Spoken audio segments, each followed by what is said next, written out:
ታዋቂው ባለስልጣን ሲማገት ተይዟል። ኮሜዲያን እሸቱ ጉዳቸውን ዘርግፎታል። የዮኒ ማኛ ጉዞ ወደ ኦርቶዶክስ፣ በአይነ ምድር ያጠመቀው አነጋጋሪ ነብይ። እነዚህ በዛሬ ቪዲዮ የምንመለከታቸው ዋና ጉዳዮች ናቸው። ሰላም ጤና ይስጥልን ውድ የያሪኮ ሚዲያ ቤተሰቦች እንዴት ናችሁ? እንዴት ከረማችሁ? እኛ አለን እግዚአብሔር የተመሰገነ ይሁን። ዛሬም እንግዲህ ወቅታዊና አዳዲስ በሆኑ ቪዲዮዎች መተናል። እንደተለመደው አዳዲስ ወገኖች ይሄን ሚዲያ ሰብስክራይብ ማድረግ እንዳይረሳ፣ ሌሎቻችሁ ደግሞ ላይክ እያደረጋችሁ ቪዲዮን ጀምሩ እንላለን። ቀጥታ ወደ መጀመሪያ ቪዲዮ። እዛፍነ ነበር እጠጣለሁ፣ አጪሳለሁ፣ ትራማዶል እጠቀማለሁ፣ እቀማለሁ፣ ከመጥፎ ልጆች ጋር ነው የምውለው። ትምህርት ቤት እጣላለሁ፣ ተደባዳቢ ነኝ። ከሴት ጋር አልጣላም፣ ከወንዶች ጋር ነው የምጣላው። ፈጣጣ ጎፍጣጣ ነኝ። በቃ እቀማለሁ፣ አጪሳለሁ፣ እጠጣለሁ። ከዛ እሑድ ከሰዓት ፌሎ ሄዳለሁ። ፍጥጥ ያለ ውሸታም ነኝ። እንደዚህ ፍጥጥ ያለ ውሸታም፣ ፍጥጥ ያለ ሌባ ነኝ። ምንም የሌለ ሁሉም ኃጢአት እሰራለሁ። ዳይተሩ ራሱ ተማሮብኛል። አሁን 11 ደግሞ ማለት ነው ዘጠኝ ክፍል ሳማም ከመጣች በቃ ላፍር አክስቶችን እስከ 2000 ብር እስከ 3000 ብር ሰርቃቸዋለሁ። አሁን ስመጣ ራሱ ጃንጥላ ሰርቄት ነው አክስቴን የመጣሁት። ምንም ዕቃ አይቀረኝም። ምንም ዕቃ አንድ ዕቃ አይቀረኝም። ሁሉንም መስረቅ ነው ስራዬ፣ መስረቅ ነው እልፍስ መስረቅ ነው በቃ። ታውቀኛለች መሲ ማሚ ግን እንደዚህ እንደሆንኩኝ አታውቅም። አስመሳይ ነኝ፣ ውሸታም ነኝ። ትንሽ ለየት ያለች ልጅ ናት። እንግዲህ ሁሉንም ነገር እሰርቃለሁ ስትል ዮናታን ምን ቢያደርግ ጥሩ ነው? ማይኩን ስልኩን ወደ ኪሱ። እኔ ደግሞ የታየኝ ማይኩ ነው። እቺማ በዚህ ልምዷ ማይኩን ራሱ ይዤ መውሰዱ አይቀርም። ሁሉንም ነገር ዋሻለሁ እያለች ነበረ። እንግዲህ ይሄንንም እንዳልዋሸችን እንግዲህ ምንም ማረጋገጫ የለንም። ዮናታን አክሊሉ እንግዲህ ለራሱ ብራንድ ለመገንባት ሲል የሚያመጣቸው ልጆች ለየት ያሉ ናቸው። በነገራችን ላይ ግን እንደዚህ እሱ አምጥተዋቸው የሚያወሩት ልጆች በሙሉ እውነተኛ ናቸው ማለት አይቻልም። ምክንያቱም ከዚህ በፊት አምጥተን በጣም ብዙ ውሸቶች እንደተዋሹ አሳይተናቸዋል። አቤል አቡናንም እንግዲህ ሂዶ መጠየቅ ነው ስለሱ ጉዳይ ማለት ነው። እስቲ ከዚህ በማስቀጠል ደግሞ አንድ ነብይ መጥቶ ጅብ እያወጣው እገኛለሁ ከሰው ውስጥ እያለን ይገኛል። እስቲ ተከታትለን ነው እንመለስ። ምንድነው ይሄ? እዩት፣ እያያችሁት ነው። እዩት። ጉበት በጌታ በኢየሱስ ተቃጠል። እዩት አሁን እንዴት እንደሚያጓራ እዩት። ተቃጠል። ይሄ የጅብ መንፈስ ነው። እንደ ጅብ እዩት፣ እያያችሁት ነው። እዩት። ለብዙ ሰው የመዳን መፍትሄ መሆን የምትፈልጉ ከሆነ ይህንን ቪዲዮ እንዳያስጠፉብኝ ብቻ በደንብ አድርጋችሁ ኮፒ ሊንክ አድርጉልኝ። ቲክቶክ ላይ የተቆራረጠ ቪዲዮ እያያችሁ የዚህን አገልጋይ ስም ለማጥፋት የምትሯሯጡ ሰዎች እረፉ። ስም ለማጥፋት ከመቸኮላችሁ በፊት መጀመሪያ ዩቲዩብ ላይ የገባችሁ ሙሉ ቪዲዮን ተመልከቱት። ሲጀመር የዚህ ቤተክርስቲያን ልዩ እንግዲህ እንደተከታተላችሁት ነው የጅብ መንፈስ ብሎ እንግዲህ የጅብ ሳውንድ ኢፌክቶችን እያስገቡ እንግዲህ ሚጮ ከኋላ ያለው እንዳለ ድምጽ እንግዲህ በኤዲቲንግ የገባ ድምጽ ነው። ሰውየው የሆነ ያለው እንደው እንደ እባብ ነው ምላሱን ሲያርገበግብ ስንመለከተው እንጂ ምንም የጅብ መንፈስ እያወጣ አይመስልም። ይሄ ወንድም ደግሞ መጥቶ እንግዲህ ትክክለኛ ነብይ ነው እንግዲህ በሱ አልደራደርም እያለን ይገኛል። አሁን እንግዲህ ትክክለኛ ነብይ ከሆነ እኛ ምንም ጥያቄ የለንም። በቃ ሆስፒታል ሂዶ ይፈውስ ነው በአጭር አማርኛ። እንግዲህ በጣም ብዙ አይምሯቸውንም የታመሙ ወገኖች አሉን። እነሱን ሂዶ ይፈውሳቸው። ሆስፒታልም እንግዲህ ሽባ የሆኑ በአልጋ ቁራኝነት ያሉ እንግዲህ እህት ወንድሞቻችን አሉ። በቃ የሚፈውስ የሚያድን ከሆነ ሌላ ምንም ጭቅጭቅ አያስፈልግም። ሂዶ ሆስፒታል ቀጥታ ይፈውሳቸው እነዛን ሰዎች። እሱ ብቻ አይደለም፣ ከዚህም የባሰ እንግዲህ በአይነ ምድሩም እንግዲህ የሚያጠምቅ ፓስተር እንደመጣ እየሰማን እንገኛለን። እስኪ እሱም ቪዲዮ ደግሞ ተመልክተን እንመለስ። ጭራሽ በአይነ ምድሩ ያጠመቀ ነብይ እንዳለ ታውቃላችሁ? ነው ጉድ እኮ ነው የምንሰማው። እግዚአብሔርን እንዴት በአይነ ምድሩ ልጠባችሁ ሲላችሁ እንዴት አእምሮ ያለው እንዴት አያስተውልም በክርስቶስ። አረ ንቁ ፕሮቴስታንቶች፣ እስኪ እኛን ቄስ አድምጧቸው። እንግዲህ ምን ይደረጋል፣ ሙሉን ስሙት። እኛ እኮ ብዙ ነገር ደብቀን ነው ያኔ ቡሹሪ የመጣ ጊዜ እኮ ብዙ ነገር ደብቀን ነው። ይሄ አሺሽ ምናምን አሁን የሚባለው ሁለቱ መተው ያደረበት ቦታ እንትኑን መዋረስ የምትችሉት ገላችሁን ሳጥባችሁ ነው አለን ቡሹሪ አለ። የታጠቡት ደግሞ በአይነ ምድር ነበረ። ይሄ ነው አሁን መንፈሳዊ። ይሄ እኮ መተው ለቤተል ሚዲያ ራሱ የተናገሩ በወቅቱ ነበሩ። ማለትም ይሄ ነብይ ቡሽሪ የሚባለው ሲመጣ መንፈሳዊ ነገር የሚያጋባው ይሄ ትሪክ ገንዳ ውስጥ እንደ ምድሩን በጥብጠው ይሄን እንግዲህ አሁን በወቅቱ አልተናገርንም። እንደዚህ እኮ ስትሄድ አሁን እንትን ያመጣል። አሁን የቡሽሪ አባቴ ነው ምናምን ያለ በሙሉ ነው እኔ ላይ የሚጽፈው። ይሄ ነገር ንስሐ ግቡ፣ ልክ አይደለም። ከቡሽሪ ጋር የተዋረሳችሁ ይሄኛው መንፈሳዊ አካሄድ አይደለም። የሟርት አካሄድ ነው፣ የጥንቆላ አካሄድ ነው። ይሄ ሰው ያስወረሰው የእሱ መንፈሳዊ አባት የተባለው ኡበርት ኤንጀል የተባለው ደግሞ እሱ በአብ ወልድ መንፈስ ቅዱስ አላምንም ያለ ነው። አብ ወልድ መንፈስ ቅዱስ አላምንም ያለ እንደ እንትን ነው ማምነው ያለውን ሰውዬ ደግሞ ጠርቶ ያመጡት ያሁን የካውንስሉም አባል ሆነው ያሉ የአብያተ ክርስቲያናት አባል ሆነው ያሉ ልጆች ናቸው።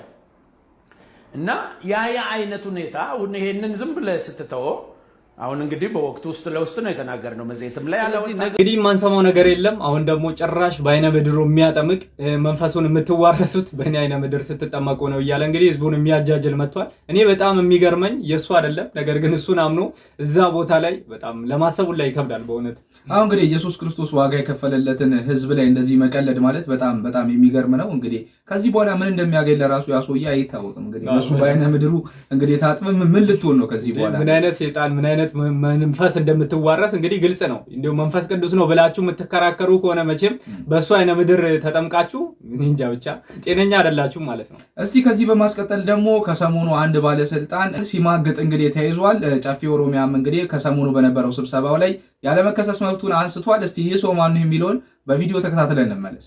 ፋሚሊ እንዲህ የሚቻላል እንደ የሚያስብል አንድ መረጃ ልንገራችሁ። ኢትዮጵያዊው ባልታዛር በአሁኑ ሰዓት አነጋጋሪ ሆኗል። ባለስልጣኑ ከሚስቱ ውጭ ሲማግጥ እጅ ከፍንጅ ተይዟል። ይህ ሰው ገመቹ ደበላ ይባላል። ከቀናት በፊት በተካሄደው የጨፌ ኦሮሚያ ስብሰባ ላይ ያለመከሰስ መብቱ ተነስቷል። ሰውየው ለውሽማው ሲል የከተማ ማስተር ፕላን እንደቀየረ ሰምቷል። የሆስፒታል መድኃኒቶችን በሙሉ ሽጧልም ተብሏል። ገመቹ ቀላል ሰው አይደለም። በአሁኑ ሰዓት የኢትዮጵያን ሶሻል ሚዲያ የማህበራዊ ትስስር ገጾች እያነጋገረ ይገኛል። ለመሆኑ የገመቹ ቀጣይ ዕጣ ፈንታ ምን ይሆናል የሚለው ደግሞ ዋነኛውና የሚጠበቀው ጉዳይ ነው። በጣም የሚያስገርም ጉዳይ ነው። እንግዲህ ውሽማው ብሎ እንግዲህ ማስተር ፕላን መቀየር ማለት በጣም የሚደንቅ ነው። እንዴ ከዛም በተጨማሪ ደግሞ እንግዲህ የሐኪም ቤት መድኃኒቶችንም አውጥቶ ሽጧል ተብሎ ክስ ቀርቦበታል። ጨፌም ኦሮሚያ እንግዲህ ያለመከሰስ መብቱን አንስቷል። ከሰሞኑ ደግሞ የቪዲዮ በጣም መነጋገሪያ ነበር። በጣም ለየት ያለ ቪዲዮ ነው። እንግዲህ እስካሁን አልተለመደም። ኢትዮጵያ ላይ ተሰማናቸው የኢትዮጵያ ባልታዛር እየተባለ ይገኛል። እንግዲህ አስበው፣ በተለይ ደግሞ የመንገድ ማስተር ፕላኖችን እንደዚህ ሲቀይር አስቧል። ለውሽማው ብሎ በትክክለኛው ቀርቶ ያንተ ቤት ሲፈርስ ትንሽ እንግዲህ ለየት ያለ ነው። እስቲ ከዚህ በማስቀጠል ደግሞ ኮሜዲያን እሸቱ ከሰሞኑ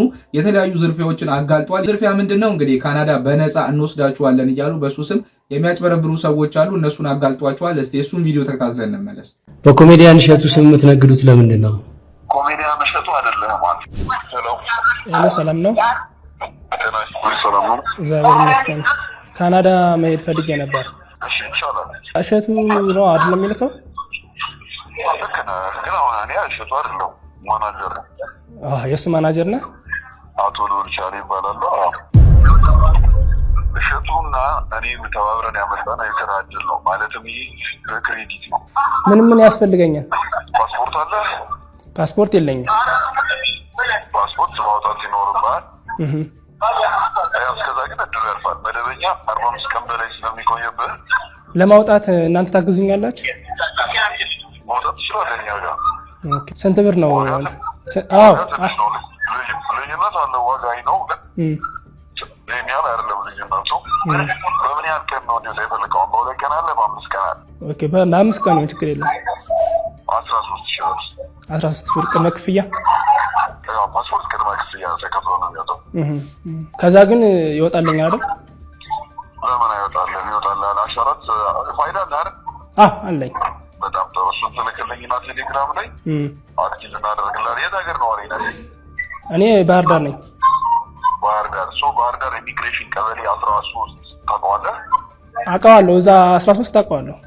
እዛ ትሄዳለህ። ቀንና መቻችላለህ። ለኃላፊው እኛ እንደውላለን። ገብተህ አሻራ ትሰጣለህ።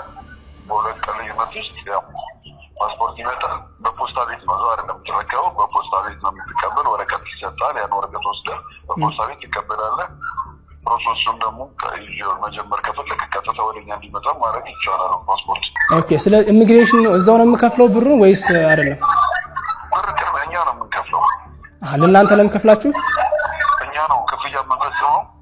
የብዙ ሰው ነው ከባህር ዳር የእንጅባራ ሰዎች፣ የጎንደር ሰዎች ባህር ዳር መጥተው ስለሚያወጡ እኛ ነው ክፍያ እየፈጸሙ የሚያወጡት።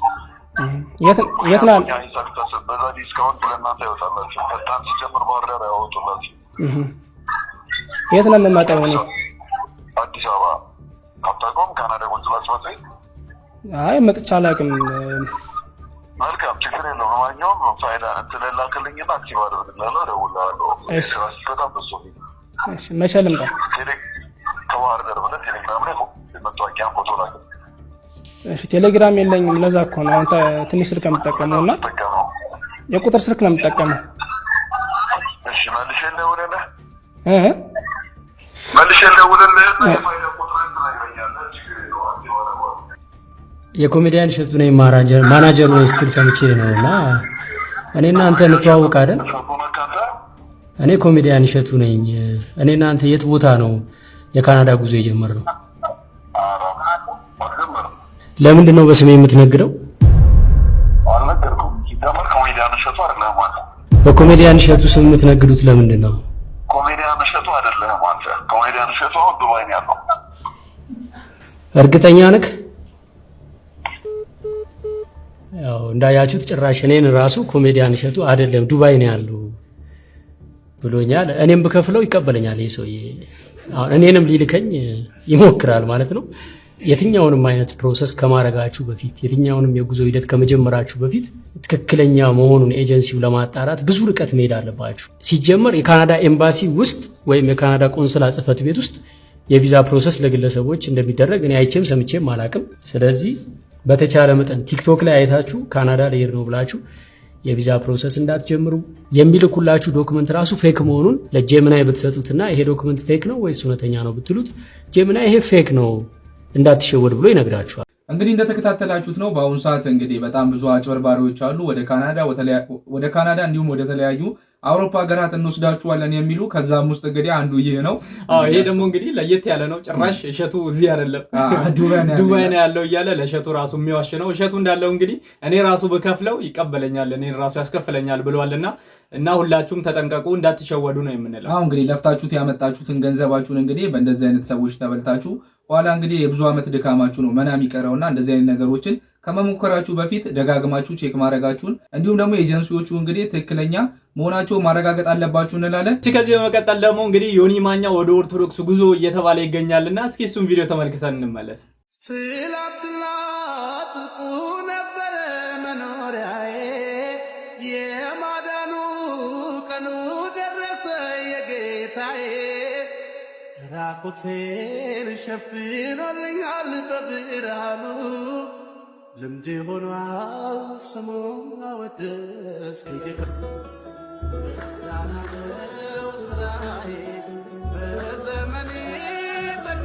ሰሞኑ እንግዲህ ዮኒ ማኛ የመዳኛ ቀን ይደርሷል እያለን ይገኛል። ከሰሞኑ ፕሮቴስታንት እምነቶች ላይ እንግዲህ ብዙ ጥያቄዎችንና ትችቶችን እያነሳ ይገኛል። እንግዲህ ኦርቶዶክስ ትክክለኛ ሃይማኖት ናት እያለም በተደጋጋሚ እንግዲህ ምላሾችን እየሰጠ ይገኛል። ምስክርነት እየሰጠ ይገኛል። እንግዲህ ከኦርቶዶክሳውያን ጎን ሆኖ እነሱን ጥያቄ እየጠየቀና ማረጋገጫ እየሰጠ ይገኛል። ለኦርቶዶክሳውያን ጋር ተያይዘው እንግዲህ አብዛኛው ሰው እንግዲህ ዮኒ ማኛ ወደ ኦርቶዶክስ ሊመጣ ነው እያለ እንግዲህ እያሟሟቀ ይገኛል። ነገራችን ላይ እኛም እንግዲህ ዮኒ ማኛ ጴንጤ ሲሆን ተናግረን ነበረ። እዛም ሄዶ እንግዲህ ብዙ አይቆይም መመለሱ አይቀርም። ቀጣይ ወይም ወደ ሙስሊም ነው ወይም ደግሞ ወደ ኦርቶዶክስ ይመጣል። እንግዲህ እሱ ሶሻል ሚዲያ ላይ መነጋገሪያ ለመሆን ፈልጎ ነው ብለን ነበረ። እንግዲህ እንዳልነው አልቀረም። አሁን ደግሞ እንግዲህ ወደዚህ ለመምጣት ጉዞውን ጀምሯል ማለት ነው። አሁን እንግዲህ ከዚህ በፊት የሰራናቸውን ቪዲዮዎች ሂዳችሁ ቼክ ማድረግ ትችላላችሁ። እንግዲህ ዮኒ ማኛ ወደ ፕሮቴስታንት እምነት ሂዶ እንግዲህ ብዙ እንደማይቆይ መነጋገሪያ ለመሆን እንደነበረ እንዲሁም ደግሞ በጣም አጸያፊ የነበሩ ስድቦችን እንግዲህ የኢትዮጵያ ኦርቶዶክስ ቤተክርስቲያን ላይ ሲሳደብ ነበረ። አሁን ደግሞ እንግዲህ ተመልሶ ኦርቶዶክስ ናት ትክክለኛው እምነት ወይም ደግሞ ሃይማኖት እያለ ይገኛል።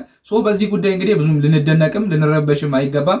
ከመጣም መጣ ነው፣ ከሄደም እንግዲህ ራሱን ችሎ ነው የሚድነው። እንግዲህ ለዮኒ ማኛ ግን እኛ የምናስተላልፈው በጣም እንግዲህ ያለህበትን አታንቋሽሽ፣ ስትመጣም ደግሞ ይህን እያደናነክ እንዲሁ በሰው ዘንድ ተቀባይነትን ለማግኘት ብቻ እግዚአብሔር ላይ እንግዲህ ቁማር አትጫወት ነው የምንለው። እዚህ በማስቀጠል ደግሞ ከሰሞኑ አንድ አባት እንግዲህ የኢትዮጵያ ኦርቶዶክስ ቤተክርስቲያን አልባሳትን ለብሰው ከኢትዮጵያ ኦርቶዶክስ ቤተክርስቲያን አስተምሮ ውጭ የሆኑ እንግዲህ መልእክቶችን ሲያስተላልፉ ነበረ። እስቲ እሳቸውን ቪዲዮ ተከታትለን እንመለስ። እኛ የተወገዘ የተገዘተ በዓል የለንም። ሰንበት ግን እንዳንፈታ አትስገዱ ይሉናል።